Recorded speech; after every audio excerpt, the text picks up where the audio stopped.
This jet is worth more than you, Charles Chuck Whitmore sneered, his voice sharp enough to freeze every mechanic, pilot, assistant, and executive standing inside Hangar 4 at Teterboro Airport.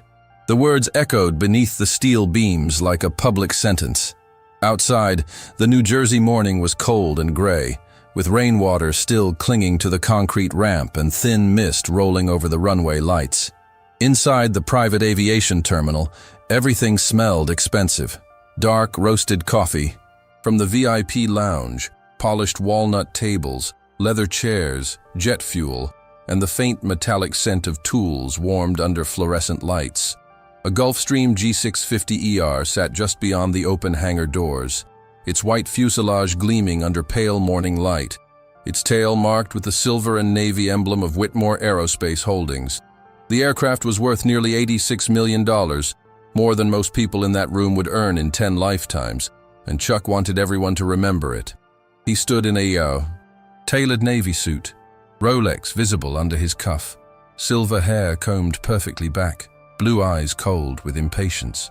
In front of him, kneeling beside the nose gear with a flashlight between his teeth and grease on the sleeve of his faded work jacket, was Ethan Miller, a 34-year-old single father with tired green eyes, rough hands, and the name Miller stitched over his chest.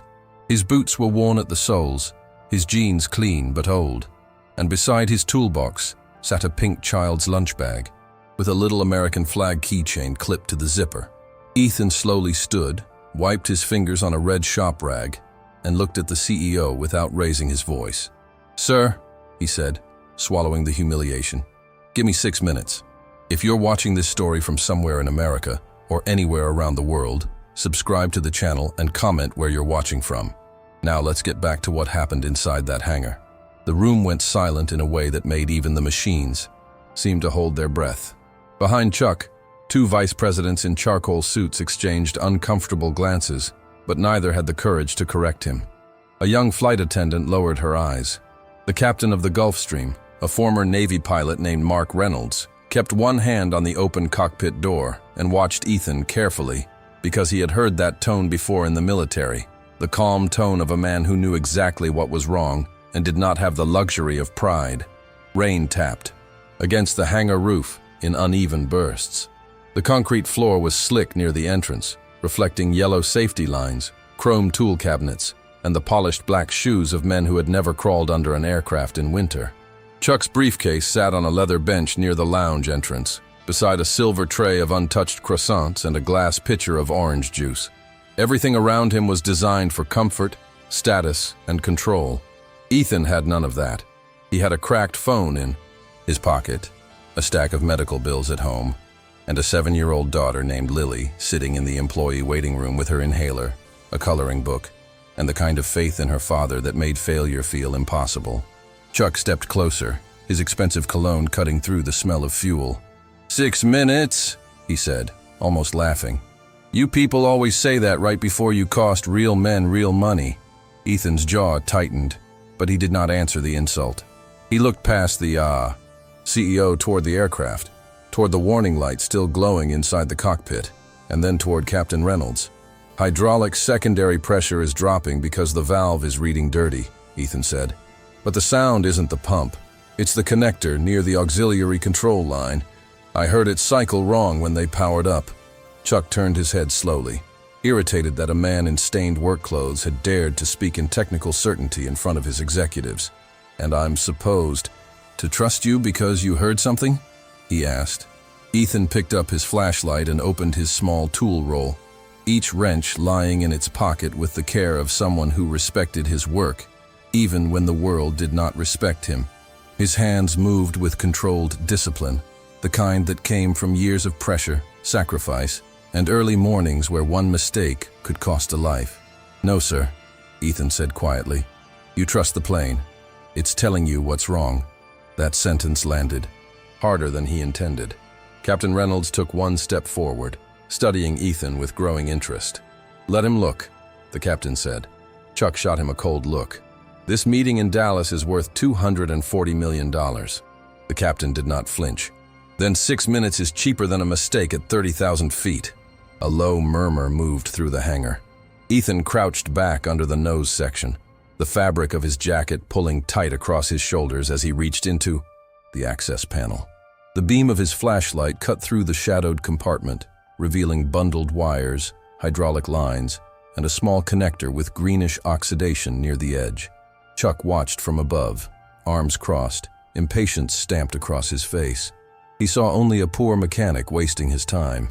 He did not see the former Air Force crew chief who had serviced aircraft on freezing ramps before sunrise, who had once slept in his car outside a children's hospital, who had learned to fix machines because fixing his own life had always been harder. Ethan's phone buzzed once on the concrete beside his knee. The screen lit up with Lily's name and a tiny photo of her smiling with missing front teeth. For half a second, his hand paused. The entire weight of his life seemed to gather in that vibration. His daughter waiting alone in a room that smelled like vending machine snacks and disinfectant. The rent due on Friday. The asthma medication that cost more than he expected. The school permission slip he had forgotten to sign because he had worked a double shift. Chuck noticed the phone and smirked as if it proved something. Family problems too, he said under his breath, loud enough for the nearest executives to hear. Ethan closed his eyes for one brief moment, then answered without looking back. No, sir. Family is the reason I don't walk away. He tightened the connector, cleaned the contact with a narrow strip from his kit, reseated the line and signaled toward the U. Cockpit. Cycle it now. Captain Reynolds leaned inside and flipped the switch. The hydraulic warning light blinked once, then disappeared. The irregular hum faded into a smooth, steady vibration. Someone exhaled sharply. Another mechanic whispered, "Damn." Ethan checked his watch. 5 minutes and 47 seconds. He rose slowly, grease on his fingers, rain light across his face, and looked at the CEO who had just told him a machine was worth more than his life. Chuck's mouth opened, but for the first time that morning, no command came out. The jet was ready. The deal was still alive. And every person in that hangar knew the poorest-looking man in the room had just saved the richest one from failure.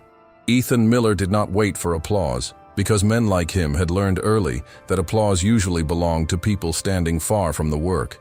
He packed his tools in silence, rolling each wrench back into the faded canvas pouch his father had given him before he enlisted it. 19.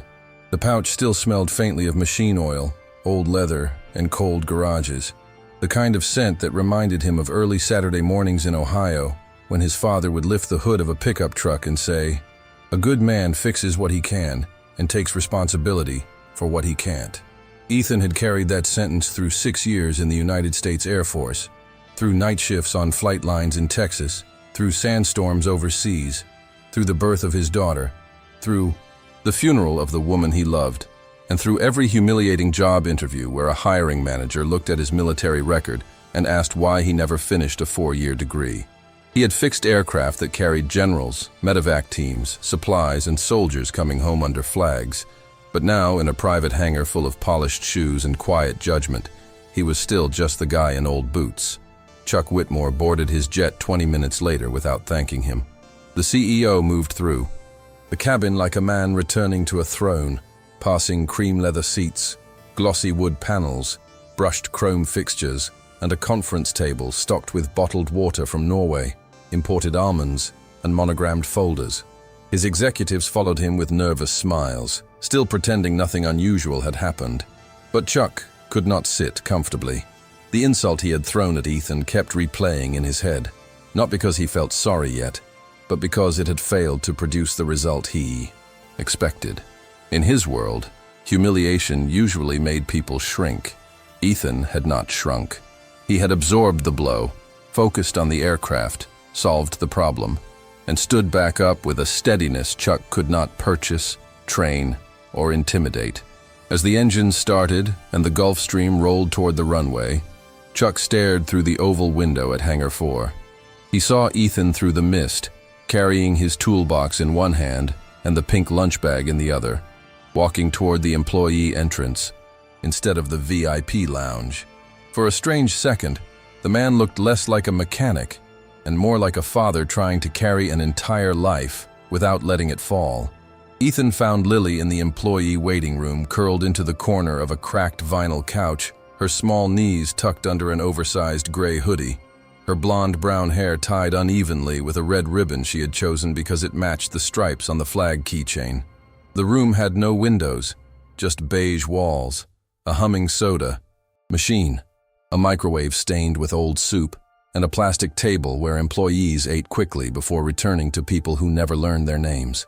Lily looked up when he entered, and her whole face changed. "Did you fix it, Daddy?" she asked.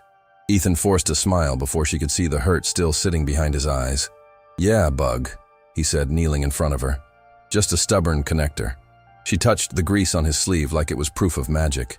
"I knew you could. You fix everything." Ethan looked down because that was the one thing she believed that scared him most. He could fix pumps, valves, wiring faults, pressure readings, and engines. He could not fix her mother being gone. He could not fix the way rent climbed faster than wages. He could not fix the fear in his stomach every time Lily coughed too hard in the middle of the night. Before Lily's mother died, Ethan had been a different kind of tired. He had been tired from service, from deployments, from 12-hour shifts under aircraft, from long drives between bases, but he had not been lonely. Sarah Miller had worked as a third-grade teacher in Hackensack, the kind of woman who kept emergency granola bars in her purse and wrote thank-you notes by hand. She had believed in Sunday dinners, school plays, folded laundry, American flags on porches, and saying grace in a simple way that sounded more like gratitude than performance. When complications from a respiratory infection took her life, 3 years earlier, Ethan discovered that grief was not one event. It was a daily schedule. It woke him before the alarm. It sat beside him at parent-teacher meetings. It stood behind him at the pharmacy counter when the cashier said the insurance would not cover the full prescription. It looked at him from Lily's face every time she laughed exactly like her mother. Since then, Ethan had measured success in small victories. Lunch packed, inhaler refilled, rent paid, shoes bought before the old. One split open, no tears before bedtime. Chuck's past had been built from different materials, but it was broken in places he refused to examine. He had grown up outside Arlington, Virginia, the son of a Navy logistics officer and a mother who ironed shirts so sharply they looked ready for inspection. His father taught him discipline, punctuality, and country before comfort. Chuck took those lessons and turned them into a company that maintained private fleets, supplied aerospace components, and eventually secured contracts tied to defense logistics. Newspapers called him a symbol of American ambition. Business magazines photographed him in front of hangars with flags behind him. At charity galas, he spoke about innovation, duty, and supporting veterans. But at home, he had failed the simplest mission. His wife, Margaret, left after 26 years of being treated like an appointment that could be moved. His son, Daniel, stopped calling after Chuck missed the birth of his first grandchild for a shareholder dinner in Houston. Chuck told himself they were emotional, unrealistic, ungrateful. Yet every night, he returned to a glass house in Alpine, New Jersey, where the kitchen marble shone like ice, and no one waited up for him. The Dallas meeting should have felt like victory. The acquisition was worth hundreds of millions, and every executive in the cabin kept congratulating Chuck as if the morning had been an amusing inconvenience. But when the jet reached cruising altitude, Captain Reynolds came back briefly to speak with him. The pilot stood near the cabin divider, cap tucked under his arm, face calm but serious. "Mr. Whitmore," he said, keeping his voice low. "That mechanic knew the aircraft, not guessed." "Knew." Chuck looked up from his tablet. "Is that why you came back here? To defend him?" Reynolds did not blink. "I came back here because I've flown long enough to know the difference between arrogance and competence. That man kept us from delaying, maybe from something worse. A little respect would not have cost you the deal." The cabin became painfully quiet. One vice president pretended to read a contract. Another stared into his coffee. Chuck's neck tightened. He wanted to fire back, to remind Reynolds who signed the checks. But the pilot's words had the discipline of a man who had saluted the flag for reasons deeper than branding.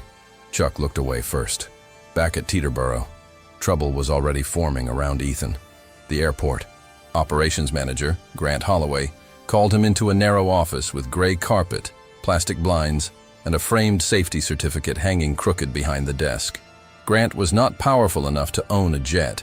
but he was powerful enough to hurt someone who needed a job. He folded his hands and spoke in the careful tone of a man protecting himself. "Ethan, we received complaints about your interaction with Mr. Whitmore." Ethan stood instead of sitting because his work pants were still damp at the knees from the hangar floor. "My interaction?" he asked. "I repaired the fault." Grant sighed. "You spoke out of turn in front of a client." Ethan's face hardened. "The aircraft was grounded." Grant lowered his voice. "And now the client feels embarrassed. That becomes our problem." Through the thin wall, Ethan could hear a printer running and someone laughing near the dispatch counter. The normal sounds made the conversation feel even crueler. He thought of Lily in the waiting room, of the medication receipt folded in his wallet, of the landlord's text message from the night before. Pride rose in him, but fatherhood pushed it back down. Lily noticed the change in him the moment he returned. Children who grow up close to hardship learn to read adults too well, and Ethan hated that his daughter had become fluent in worry. "Are we in trouble?" she asked, clutching the straps of her little backpack. Ethan crouched in front of her again, brushing a loose strand of hair from her cheek. "No, sweetheart," he said. "Grown-up stuff." She did not believe him. Her eyes moved to the office door, then back to his face. Was it because of the mean man? Ethan's throat tightened, because he had worked so hard to teach her that America was filled with good people, honest work, neighbors who showed up, veterans who kept promises, families who stayed together, and leaders who protected, instead of crushed. He did not want one rich man's cruelty to become her definition of the world. "Sometimes people say ugly things when they're scared or angry," he told her. "That doesn't mean we become ugly back." Lily looked down at her shoes, the left one beginning to peel near the toe. "Mommy said you're brave." Ethan smiled with pain in his eyes. Mommy was biased. By noon, Ethan's chest felt tight from holding back everything he could not afford to express. He took Lily to a small diner off Route 46 during his unpaid break, a place with red booths, chrome napkin holders, the smell of bacon grease, burnt coffee, and pancakes larger than the plates. A tiny American flag stood near the register beside a jar collecting donations for local veterans. Ethan ordered 1 grilled cheese, 1 bowl of chicken noodle soup, and water for himself, pretending he was not hungry, so Lily would finish her meal without guilt. She colored on the paper placemat with crayons the waitress brought, drawing a plane with a smiling face and a stick figure labeled Dad. When the waitress topped off his coffee, she glanced at his work jacket and said, "You military?" Ethan nodded once. "Air Force. Used to be." The waitress smiled gently. "No, used to be, honey. You served. You served." That small sentence nearly broke him. He looked out the window at traffic sliding over wet pavement and blinked until the feeling passed. Respect from strangers could feel dangerous when a man had gone too long without it. Chuck returned from Dallas that afternoon with the deal secured, the numbers favorable, and the board satisfied. The cabin should have been filled with relief, but he barely listened as his CFO explained how the acquisition would expand their maintenance footprint across 4 states. On the descent into Teterboro, clouds broke open just enough for sunlight to strike the wing, turning the metal bright against the gray. Chuck looked at his reflection in the window and saw what others saw: control, wealth, authority. Then he remembered Ethan's answer: "Family is the reason I don't walk away."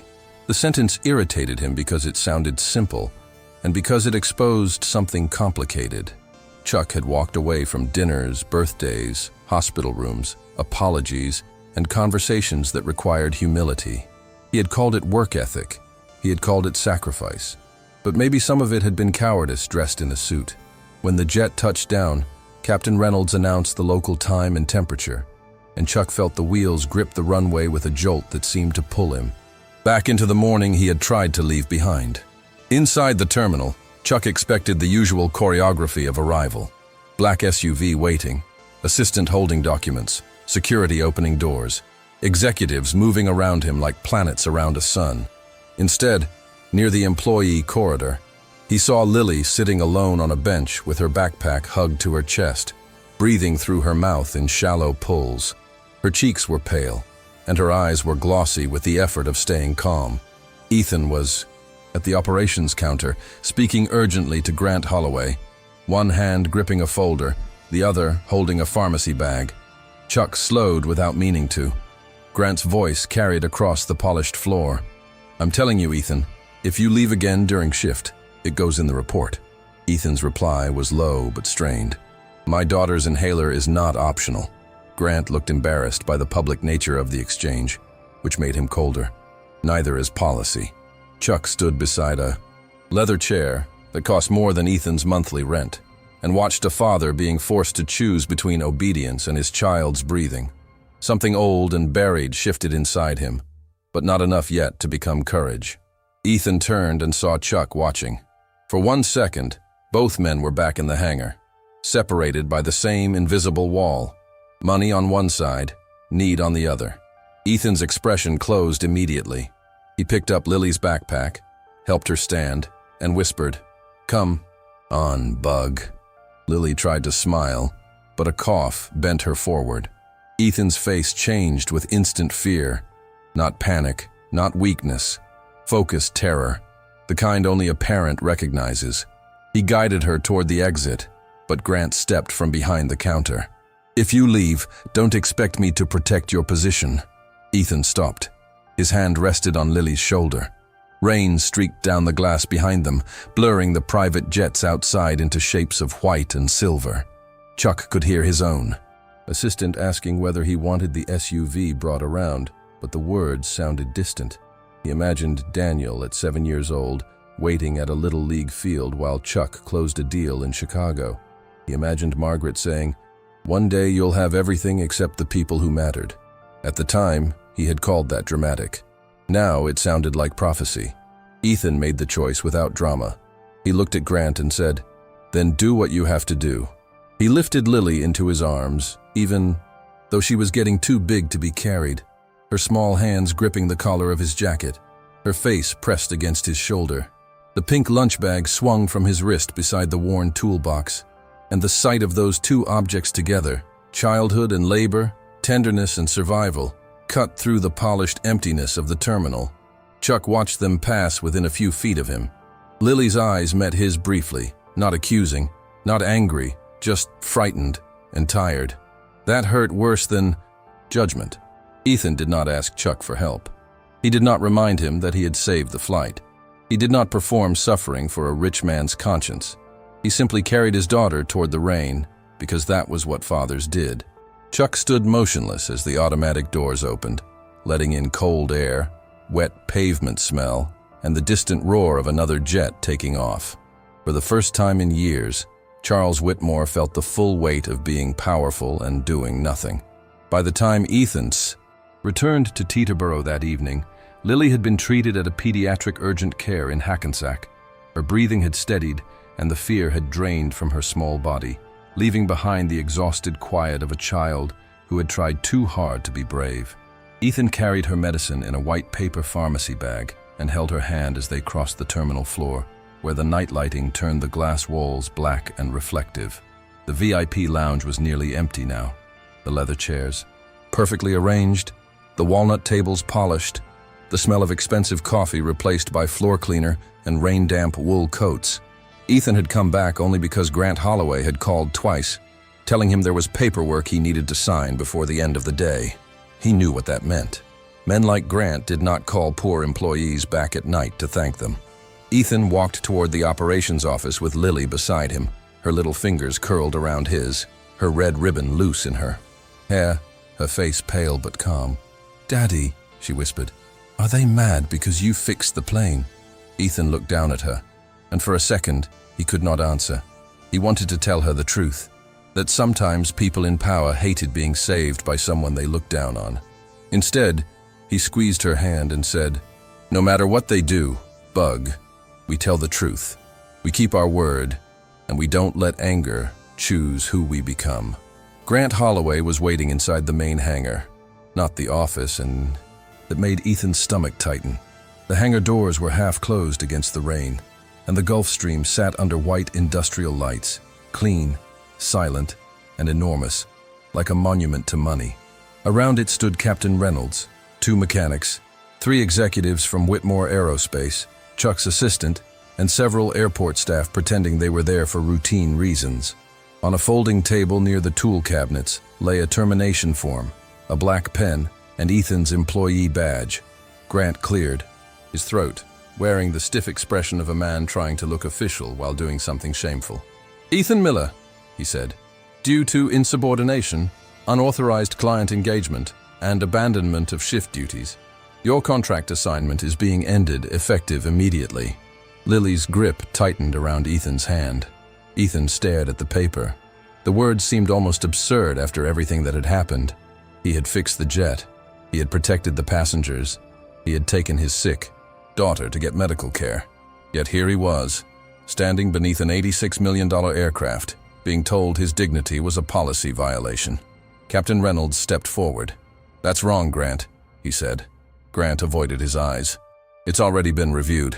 Ethan picked up the pen slowly, not because he agreed, but because he had learned that poor men often signed papers they hated just to survive the next hour.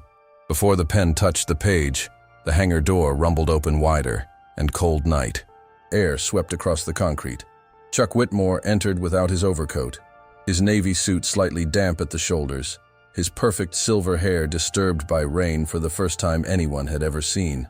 He walked past his executives, past Grant, past the polished nose of the Gulf Stream, and stopped beside the folding table. No one spoke.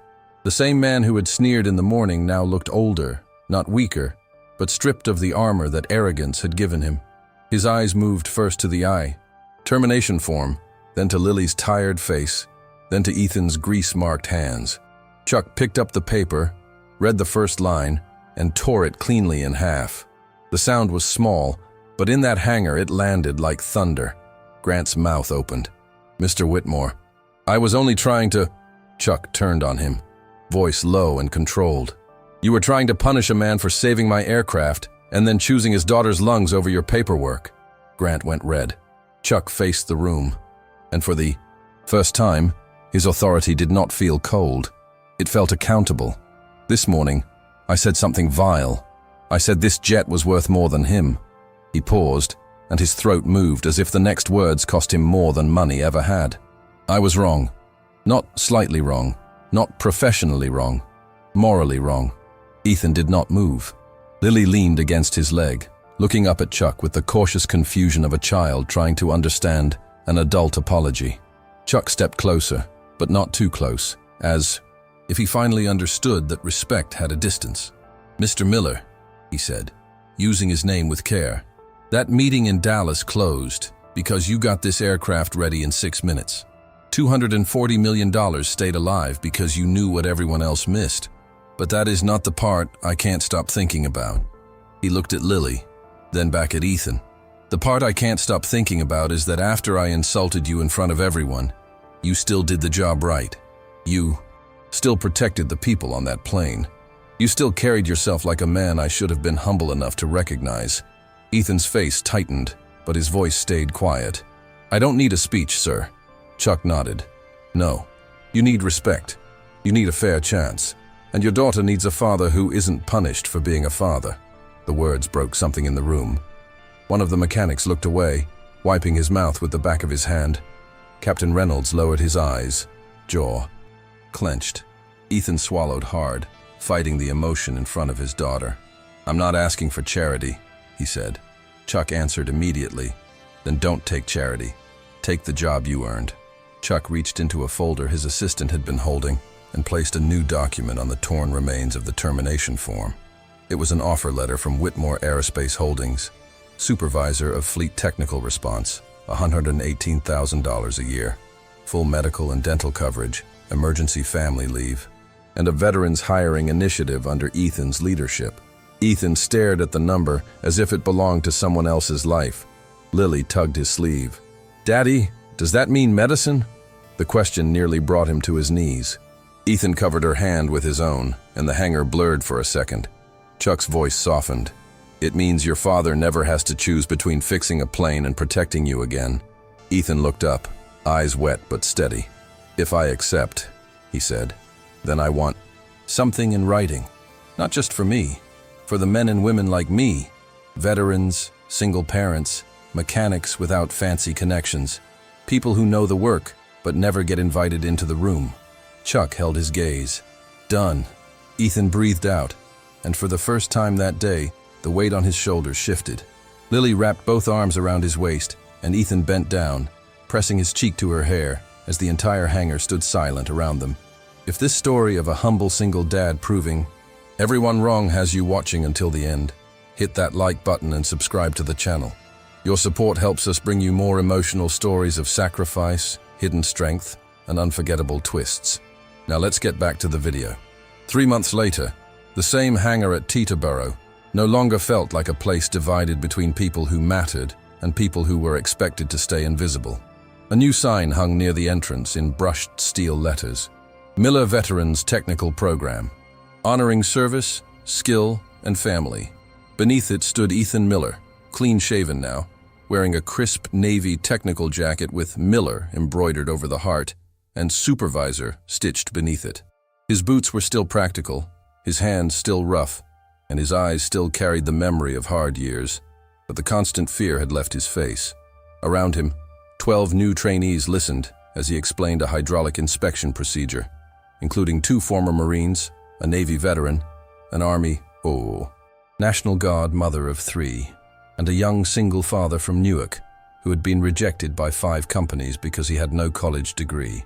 The hangar smelled of fresh paint, machine oil, coffee and rain drifting in from the ramp.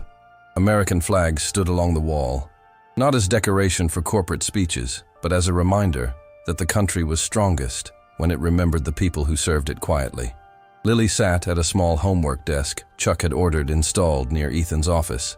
Wearing a red sweater, breathing easily, drawing another airplane on construction paper. This time she wrote under it, "My dad teaches heroes." Chuck Whitmore changed more slowly than the headline suggested, but he changed in ways that mattered. He stopped using patriotism as a polished word for boardrooms and started treating it like a responsibility. He personally approved $5 million for the training program, expanded health coverage for hourly technical staff, and ordered every executive at Whitmore Aerospace to spend 1 full day each quarter shadowing mechanics, dispatchers, and ground crews before attending leadership meetings. At first, some of them complained quietly, but Chuck did not bend. "If you are too important to understand the people keeping your aircraft in the sky," he told them, "then you are not important enough to lead them." The biggest change, however, happened away from cameras and contracts. On a Sunday afternoon in Alpine, Chuck invited his son, Daniel's wife, and the granddaughter he had barely known to dinner. The house still had marble floors, glass walls, and furniture that looked untouched. But for the first time in years, there was noise in the kitchen, a child's laughter in the hallway, and an apology spoken without lawyers, excuses, or pride. Chuck did not fix his family in one conversation, but he finally stopped acting like money could replace showing up. Ethan's life did not become perfect, and that made the transformation more real. He still woke before sunrise, still checked Lily's inhaler before leaving the house, still balanced schedules, school events, work calls, and the quiet loneliness of raising a daughter without Sarah beside him. But now, he came home to a small rented house in Hackensack with a safe porch, a patch of grass, and a flag mounted beside the front door. Lily had a real bed with a lavender blanket, a bookshelf filled with used chapter books, and a doctor who knew her name, instead of a billing department that knew only a balance. On the first night in that house, Ethan stood in the doorway of her room while she slept, listening to the soft steadiness of her breathing. For years he had thought success meant surviving one more bill, one more shift, one more crisis without breaking in front of his child. Now he understood something deeper. Success was building a life where his daughter no longer had to measure love by how much pain her father could endure. He touched the small flag keychain hanging from his belt loop and whispered, "We made it, Sarah." There was no dramatic answer, only the hum of the heater, the smell of fresh paint, and the peaceful sound of Lily breathing. 1 year later, during the first graduation ceremony of the Miller Veterans Technical Program, Ethan stood beside Chuck in front of a hangar filled with families, employees, veterans, and children waving small American flags. 28 graduates received job offers that day, and every one of them had a story someone powerful had once overlooked. Chuck stepped to the microphone, looked at the Gulf Stream parked behind him, and then looked at Ethan. "I once believed value could be measured in assets, contracts, and machines," he said. "Then a father with grease on his hands taught me that America is held together by people who do the right thing, even when nobody respects them for it." Ethan looked down as Lily squeezed his hand, proud tears shining in her eyes. The why. Moral settled over the room without needing to be forced. No jet, no fortune, no title, and no amount of status is worth more than a humble heart, an honest worker, or a father who refuses to walk away from his family. Have you ever helped someone at their lowest moment and discovered that your kindness changed their life forever? Drop a little heart in the comments if you believe love, kindness, and quiet strength are worth more than money, status, or any fortune. Subscribe for more emotional stories about second chances, hidden truth, and the moment a humble heart changes everything. Comment, "Love has no price tag," if you believe real kindness can change someone's life when they need it most.